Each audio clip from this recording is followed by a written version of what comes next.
Okay. Hey, this is Tony Carroll here with another Mayday Monday. This is the Mayday Monday for January 2025. Before we get started into this month's topic, I do want to give a shout out, if you will, to 2024. It was not a bad year. I mean, they're always bad. Line of duty deaths are bad, but the United States Fire Administration recorded 62 line of duty deaths for 2024. One important factor is that there was only 4 of those that were interior firefighter deaths. So, what does that mean? Well, we still have work to do with cardiovascular. We have work to do with vehicle accidents, and we still have work to do with interior firefighting. Absolutely, but those numbers are good, and it's a good year for interior firefighting deaths. But we're going to look into some of those things later on. This month we're going to talk about cancer. You guys might remember from June of 2024, Mayday Monday was dedicated to cancer that month. That was right after I had experienced a setback, if you will, in my firefighting career with a diagnosis of cancer in April of last year. In June, we got together with Mike Champo, also a survivor now of cancer, and talked about his experience, his journey, and some things we can do to stay ahead of that and hopefully reduce our exposure for cancers. This month is January 2025 is Cancer Awareness Month for the fire service. So we're going to do this again, right? Because while those numbers are not included in the U.S. Fire Administration's line of duty death tally, the number would be really high, would be much higher than those 62 that we saw in their record keeping. Cancer is an epidemic in the fire service and something that we have to do. While I don't know that we want to just have a month dedicated to it, we need to do something. So let's start this year with that cancer awareness. Mark, will you put up the slides? So just before we get too deep into it, this is last month's Mayday Monday, or the last one, I should say, not last month's. Unfortunately, I didn't get one out in December. This is from November of last year, where we were honoring Lieutenant Jason Menard of the Worcester Fire Department. So please go and check that out and look at that. This month, like I mentioned, Firefighter Cancer Awareness Month. It is a combination effort between the IAFF and the Firefighter Cancer Support Network. We're going to dig into the Firefighter Cancer Support Network in a second, but I just wanted to talk about, I guess, maybe my realization or my naivety, I guess, maybe of the cancer epidemic in the fire service. I thought, I guess, that I could stay ahead of it, and I don't know why I thought that, because pictured here are several of my friends who are battling cancer or who have lost their battle with cancer. And it goes all the way from my volunteer days, my volunteer firefighting days. One of my friends and backstep buddies in DC, a lot of you may know Jim Seavey he was from Montgomery County, Maryland, and retired from the DC Fire Department. Carl Persing, a friend, Steve, I'm sure knew Carl too. Carl was a great guy. I had a lot of fun with Carl, with him in the volunteer fire department for years. Another volunteer friend in my department was Ian O'Byrne, who battled leukemia. He's a cancer survivor, battled leukemia, and then crazy, he had a heart attack last year in March and survived that. But he's battling, and he's putting up a good fight. Barry Mayhem, the bottom right there. I remember teaching his Firefighter 1 class. He was from the Dale City Volunteer Fire Department, and I was part of the teaching cadre in Prince William County. And I remember he showed up. He reminded me of Carrot Top. He had that curly red hair that he showed up with. And I think one thing I do remember was shooting him with a water can in Firefighter 1 class because he was falling asleep.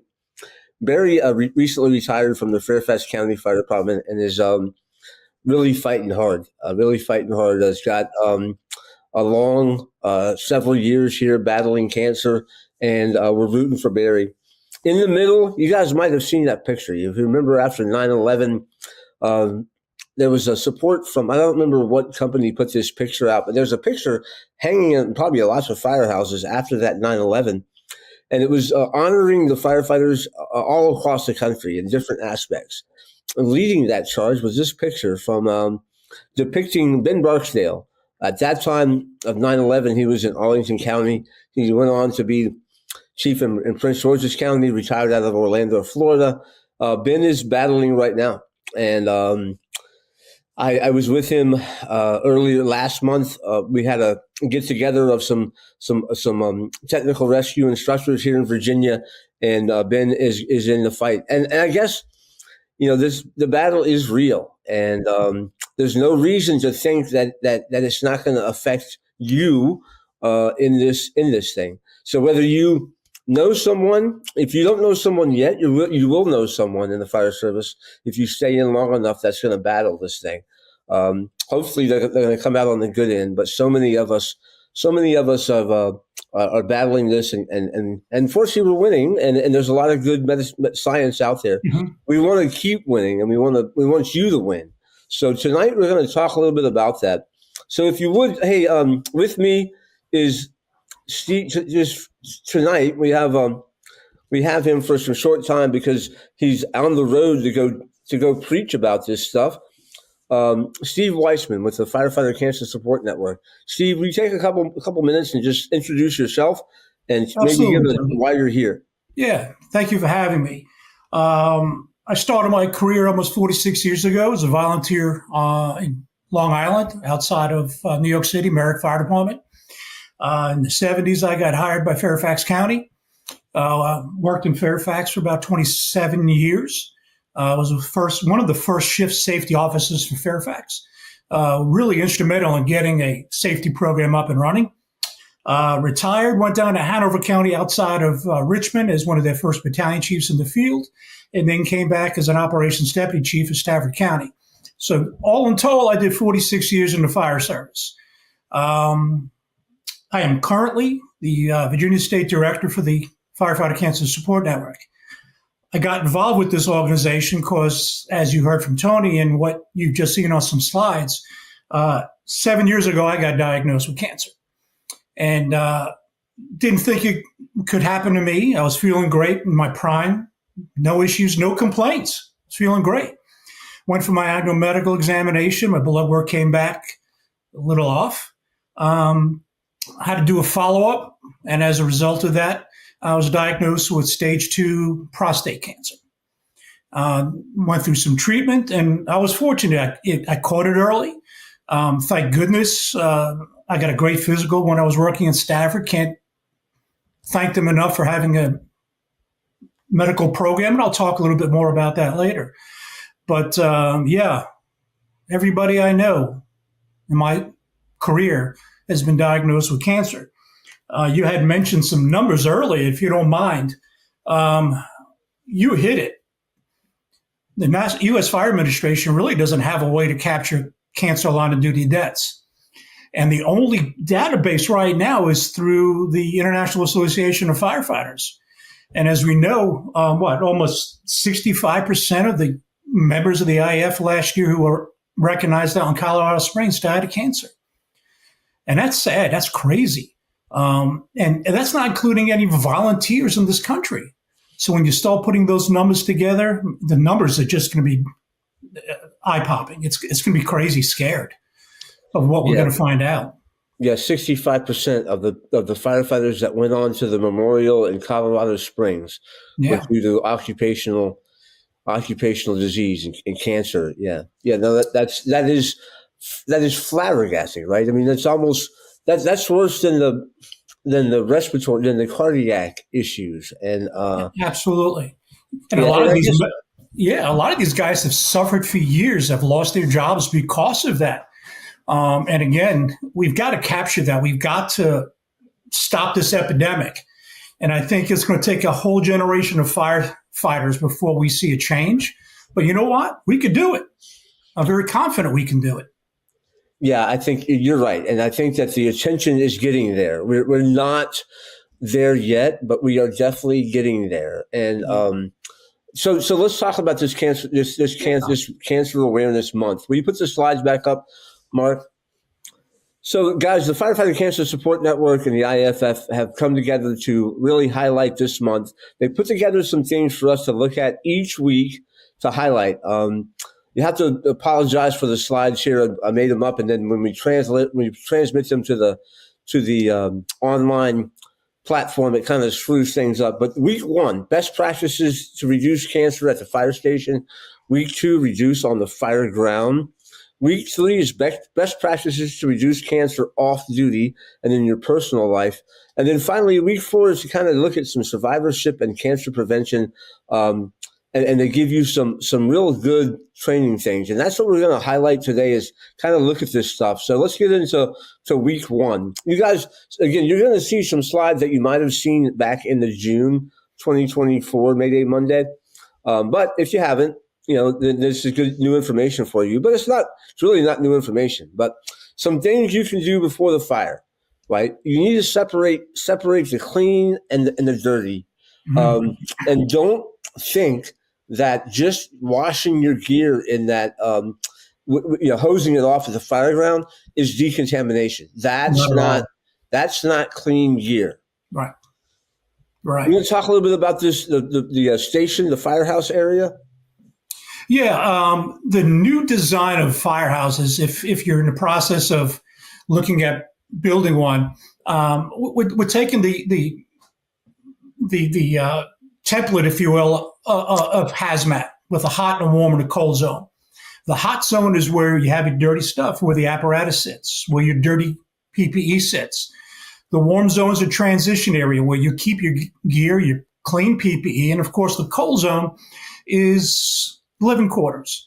Now, the architects that are building these firehouses are separating these with walls and doors, as well as separate HVAC systems. So it's almost a pressurization of these sections of the fire station.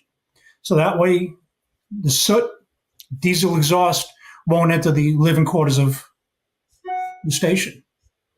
Now, to add to that, right, there's some personal best practices that you need to do, right? Everybody, again, I mean, maybe it goes without saying, wash your hands after handling anything that could be contaminated. The issue might be is what you consider to be contaminated. And really, anything outside that green area really should be considered contaminated. Correct. Don't Absolutely. forget to take a shower and change your clothes anytime you've been in a hazardous environment. Again, what does a hazardous environment mean? It could mean that food on the stove call, right? The ones that we don't consider to be a fire, and we don't decontaminate, or we don't reduce our exposure from those. That is a hazardous environment. The gas leaks, right? The gas leak calls that we go on could also be considered a hazardous environment. And we should think about that when we get back, clean ourselves up after that. You have a picture of the diesel exhaust system there, Tony. And I have to take a hit on this one. We installed it in a department I worked for. And we made the assumption that folks knew how to use the system. Mm. And of course, I stopped in the station one day and the engine backs in and then they hook it up. I didn't say anything. And they went out a few minutes later, unhooked it and drove out. So I said, all right, I failed. We didn't train the folks. As simplistic as you think that is, you have to hook that up outside and let it drag back in behind you. That's the intent, to keep the soot, the diesel exhaust out. And it's also not meant for when you're checking the apparatus out to run it. It'll burn the system out. No, good points, right? And like you said, we take that stuff for granted. And then when you see that the action, when it comes into action, yes, there needs to be some training on these things, right? So another thing, one more bullet point before we move on is, keep those doors closed between your living area and the bay, between the quarters and the apparatus bay. Again, I know it makes you think, oh, we want to speed up our response, but you have to keep that envelope separated and closed between dirty and the clean. Yeah. I know I'll upset a few folks when I say this, but no training with PPE inside the living quarters. No dragging hose lines into the bunk rooms for search and rescue. I mean, we're just contaminating where we're living. I appreciate that. Yes, it probably is going to be. It's going to be tough, right? It's going to be a tough adjustment, but there's a reason for it. It's not just because the fire chief says don't do it. There's a reason, because you want to keep that stuff away from you, and you don't want to take that stuff home to your family. Correct. So some things to do at the fire, and the big one is SCBA, right? And I know there's been a debate for years. It's like, when do I take it off? Do I do meter readings? Do I look at gas concentrations? The real answer is, if that building is on fire or was on fire, just wear an SCBA when you go in there. Very true. And I know you have a slide coming up, so I'll wait on that slide. But as we talk about it, the years we learned this in Fire 1, the overhaul phase is the worst phase of the fire for off-gassing. And I'll wait for that slide to come up, but you would not believe what is truly off-gas in a residential fire that are carcinogens. Yeah, I mean, we definitely take it off too soon, right? And the easiest answer is, if it was on fire, just wear a mask, wear a tank. So this is an interesting slide. And what you don't see on here is a footnote. The footnote is that the International Agency on Research on Cancer, which is part of the World Health Organization, did a complete study on firefighting. One of the things they just released about 2 years ago was changing the carcinogen rating of firefighting from a group 2A, which means probable, to a group 1, meaning what we do for a living is a cancer-causing occupation. They also did a study, and it's in their monograph, that they, over a few-year period, did a study looking at what group 1 carcinogens are off-gas in a typical residential fire. And the slide you see are those group 1 carcinogens. And you look at some of them, if you responded to one of those that's leaking from a truck, what would we do? We would stop and consider it a hazardous materials incident. Well, these are the same chemicals, but they're atomized. They're in the atmosphere, and then they're being absorbed through our skin and on our turnout coats. Now, this is a tough one, right? We know that if you're on that first engine and you put on your turnout gear and you go inside, you're probably going to get a dose of this stuff. It's tough for us to really avoid that. But what we can do is reduce the exposure. So, yes, you're going to take a dose of it. You wear your turnout gear as the best you can to keep the exposure away. Now, the real key is get that gear off as soon as you can. Get it off as soon as you can, and then get it to where it can be washed and taken care of. And then put on your clean stuff or your not contaminated stuff to continue the duty on when you get back to the firehouse. Yeah. We understand, right, that you're gonna get some exposure if you're on that hand line, if you're in there searching. The key is, again, reduce your exposure. And we do that through on-scene decon, or the technical name is preliminary exposure reduction, according to NFPA. And it's just simple, soap and water. It does a great job. Yeah, and I think it's a big change that we recognize that it is preliminary exposure reduction. It's not decontamination. Correct. You are not being decontaminated. You are just trying to get as much stuff off of you as you can to reduce your exposure to that cancer-causing stuff. So with soap and water, by just washing it with a 2-minute wash on the incident scene. It reduced us up to 85% of the toxins that are on your gear. That's tremendous, especially when you go back and then throw it in the extractor. You're up to 99%. Yeah, again, 99%, guys. That's as good as we can get, right? Unless you get new gear every time. Right. And that's not possible. So we have to reduce that as much as we can. Hey, can I talk about the kits for a moment? Yes, absolutely. You saw a list there, and that's a great list. And everyone's saying, well, it's budget time. Where do we get this stuff? I put them together for my department. We got orange buckets. Where do we get the orange buckets from? We went to the local big box stores, and they donated everything in the world. It was great. They know it's going to firefighters. Reach out to your community; they'll give the stuff to you. That's a good point too, right? It's not a lot of technologically advanced equipment. It's basic stuff: garden hose, a hose, right? A sprayer, bristle brushes. It's not crazy stuff. Oh, I forgot to mention that shower in the hour. Right. Again, as soon as you can, when you get back to the firehouse, yes, take care of your cleaning things, but then get in the shower within the hour is going to help us to reduce that exposure. And as you mentioned earlier, get into a clean uniform. Don't put the dirty one back on.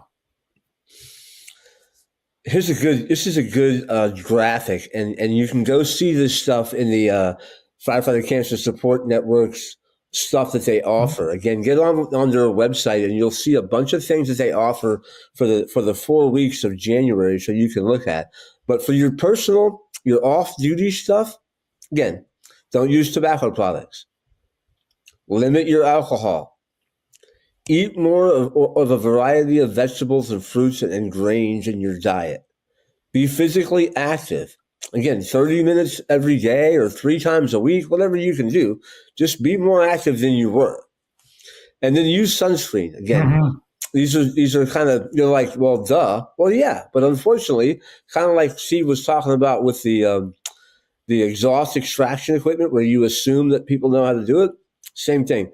Your officers out there, get out there and talk to your people and tell them, look, you have to reduce as much as you can, right? Because you're already increasing your odds because you're a firefighter. Correct. So do whatever you can on your days off to reduce those odds. Melanoma is one of the leading cancers in firefighters right now. And that's because of a couple things. First, we're not using sunscreen. Secondly, we're not washing our skin off, and the toxins are laying on there. We're out on an incident scene in the middle of the summertime. Our pores are opening up, and guess where those toxins are going? So again, use the sunscreen, wash, take a shower within the hour, and then use baby wipes on the scene of an incident. In the meantime, clean those areas. Make sure you clean your hands and your face before you go into rehab. Because one of the things we don't want to do is you pick up a bottle of water or an apple or something in rehab and put it in your mouth, and then you're transferring those toxins right to and into your system. So week 4 is going to talk about survivorship and cancer prevention in action. Again, some numbers to remember to highlight why this is so important. Firefighters have a 9% higher risk of being diagnosed. And then those who are diagnosed, 14% higher risk of dying from that cancer than the general population. This is a real thing, guys and gals. And yes. we have to do everything we can to reduce our chances. And you look at the 14% and you say it's 14% based against the general population of the United States. And why are we higher than the general population? Because we're firefighters. We're stubborn. We have an ache of pain. We have a growth that we just ignore because we're firefighters, and we can't do that anymore. Can't do it. Another great resource out there is the group that Steve is involved with, Firefighter Cancer Support Network. I know, he's helped me. Again, we saw each other at a conference that he was putting on here. in Central Virginia. And, he's like, hey, call me. And absolutely. And then within a week, I had this great big box full of information. And the information is stuff that, again, you don't think of as a firefighter, stuff to help my family, right? So we have made the connection, made the contacts, we have things in place, so that, again, they'll thank you if you do get diagnosed, or you have a battle with cancer, that some of these things have been thought of, and you've taken the action. There's a phone number there. There's a website. Right. So when you go to the website, if I can for a moment explain a little bit more in depth what we provide. As Tony mentioned, every state has a state director. So wherever you are, get on our website, fill out the information, click your state. Within 24 hours, and hopefully sooner, the state director will contact you, get some information, and we'll send you one of our toolboxes. It's a large plastic banker's box. A lot of swag in there, but there's a book in there called The Firefighter Guide to Cancer Survivorship. It really talks about from the time you were diagnosed with cancer to hopefully remission, what you're going through. It answers a lot of questions. We're working on a new document, and we don't think about this, about estate planning. As firefighters, we all should have wills and medical directives, and most of us don't. So we're reminding you that's so important. It might not be cancer. It could be something else on the Fireground. The other benefit for calling us and talking with us is that we have a mentor program. We have over 200 firefighters within our organization that are mostly cancer survivors that will provide you such as a peer support to help you get through your treatment and through your battle. We'll assist with your families, with your spouse. So all of this comes to you free of charge. All you have to do is call us, and we're there for you. Yeah, again, I can't say enough about the Firefighter Cancer Support Network. And there's battles that you're probably going to have, with whether it's with insurance companies, with your government, to get the presumptive stuff. And these guys have gone through that kind of thing, and they'll help you. They'll give you ways to avoid those things, or to navigate those issues that you come up with that you might find in your battle.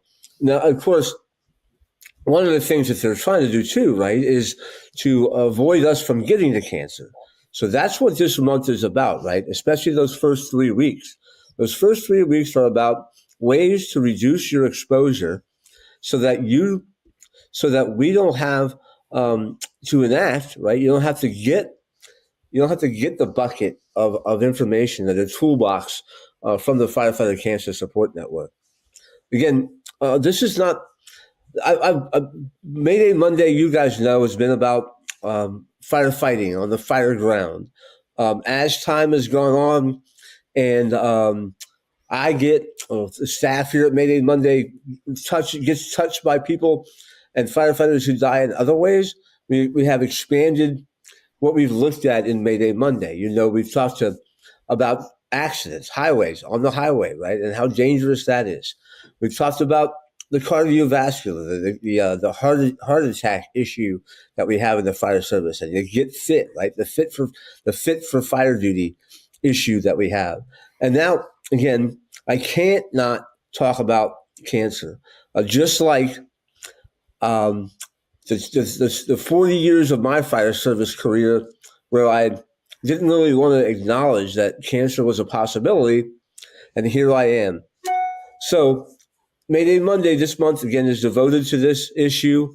Firefighter Cancer Support Network is there for us, for you, for other firefighters. If you know a firefighter that is battling cancer and hasn't reached out to the Firefighter Cancer Support Network, give them this information so that they can take advantage of what's going on with the Firefighter Cancer Support Network.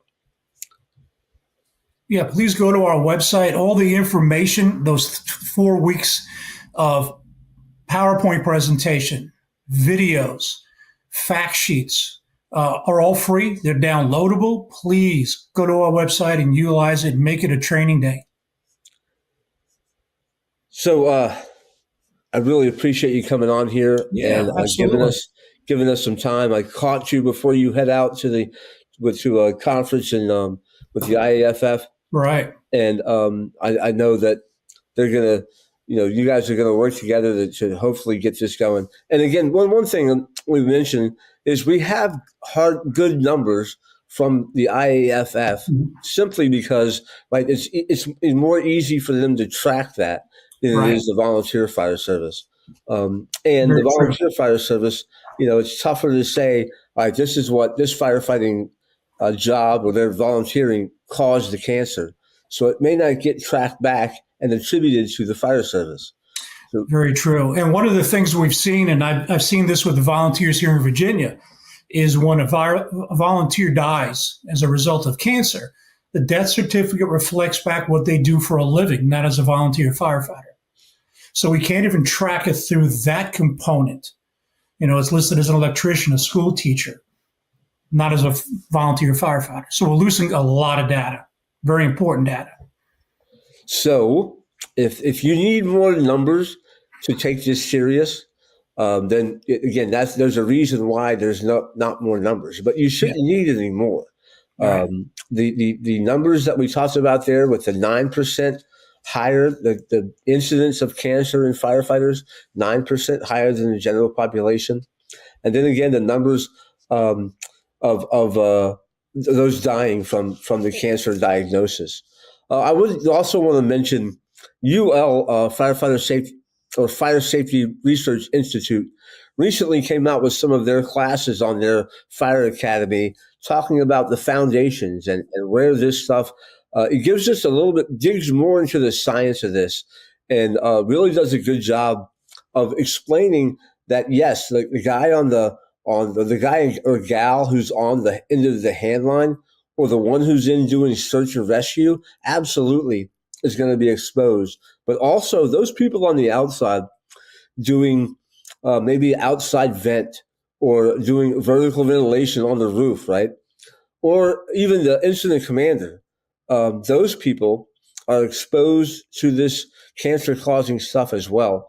Of course, we know that they're exposed with the vehicle exhaust, but even the fire, those operating around the building outside have to consider ways to reduce their exposure as well. So please go check out UL's Fire Academy website Mhm. and see some of the classes that they have. And also, is it fcsn.org? Firefightercancersupport.org. Firefightercancersupport.org. And then you will find all the information for this month, this Cancer Awareness Month. All of there's PowerPoints in there. There's also flyers you can download to print to put up in the firehouse. Right. Um, so whatever we can do to highlight this, because again, it's real. The battle is It is. real. It is. I'd like to leave you with three last thoughts, if that's okay. Absolutely. All right. The first one is don't ever think it can't happen to you. Tony, you know this, I know this. Never in my wildest dreams that I think that I was going to be diagnosed with cancer. So again, it's so important. We talked about health and wellness. If you don't make time for your wellness, guess what? You're going to be forced to make time for your illness. Eat healthy, be smart, work out, get an annual medical examination, and then there's new examinations, new screenings that are coming down the pike to really look in depth, to look at your organs through ultrasounds and so forth. And the last thing you ever want to hear from your physician is, sir, if we could only have caught it earlier. That's the key. Early detection saves lives. And we know we're exposed and we have to be smart. Yeah, that's a great way to wrap this up. I think highlight the early detection. I can vouch for that. I went in because I had a bad tooth, I thought, and unfortunately I got that news. But it was April the 22nd. I had that removed, and I can tell you, everybody out there, that fortunately, my last scan said I'm cancer free. Um, and the recovery is going as expected. Hopefully, maybe I'll get some teeth here coming in this year to get a finish up the smile here. But thank you all for coming. Thank you all for listening to Mayday Monday this month. It was a short one, but hopefully it was powerful, and we'll give you the message that we're trying to get, that this is going to affect us. This is an epidemic in the fire department, in the fire service, and we want to try and reduce our exposure. Again, we're not going to eliminate, but let's see if we can reduce that exposure so we can get the numbers down and keep everybody healthy. So thank you. Thank you, Steve, for coming on. I really appreciate it. My pleasure. Thank you. And all of you out there, Mayday Monday, we'll see you in February.